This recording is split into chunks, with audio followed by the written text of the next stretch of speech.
ഇതാണ് എൻ്റെ dance class, Shivanjali Kalakshetra. വേറെ എന്ത് ചെയ്താലും കിട്ടാത്തൊരു എനർജി എനിക്ക് ഡാൻസ് ക്ലാസ്സിലൂടെ കിട്ടുന്നുണ്ട്. ഒരു സന്തോഷവും മനസ്സിന്.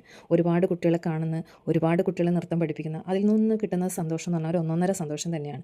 വേറെ എന്ത് ജോലി ചെയ്താലും നമുക്കത് കിട്ടണമെന്നില്ല. എന്നെ അപേക്ഷിച്ച് ഞാൻ ആസ്വദിച്ച് ചെയ്യുന്നൊരു ജോലിയും കൂടിയാണ്. പക്ഷേ ഈവനിങ് ആകുമ്പോഴത്തേനും നല്ലോണം ടയർഡാകും.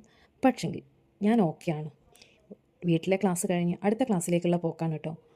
നല്ല ട്രാഫിക് ഉണ്ട്, എന്നാലും അതൊക്കെ കഴിഞ്ഞ് പോയി ഒരു ജ്യൂസൊക്കെ കുടിച്ച് പാലുദിയെല്ലാം വാങ്ങിച്ച് കഴിച്ച് അടുത്ത സ്ഥലത്തേക്ക് പോയി. അവിടെയും ഇതുപോലെ തന്നെ ഡാൻസ് ക്ലാസ്സും കാര്യങ്ങളും. സന്ധ്യ ആവാറായി, മഴക്കോളും ഉണ്ട്. എന്നാലും അവിടുത്തെ ക്ലാസ്സും കഴിഞ്ഞ് തിരിച്ചെത്തുമ്പോൾ വീട്ടിലെത്തുമ്പോൾ 7-8 മണിയാവും. എന്നാലും ഞാൻ ഹാപ്പിയാണ് കേട്ടോ.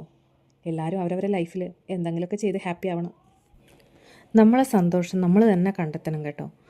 അത് വേറെ ആർക്കും വേണ്ടിയിട്ട് മാറ്റി വെക്കാൻ പാടില്ല. ഇല്ലെങ്കിൽ പിന്നെ നമ്മൾ കുറച്ച് കാലം കഴിയുമ്പോൾ നമ്മൾ തന്നെ സങ്കടപ്പെട്ടിരിക്കേണ്ടി വരും. അതുകൊണ്ട് എല്ലാവരും അവരവരെ സന്തോഷം കണ്ടെത്തുക. ഒരു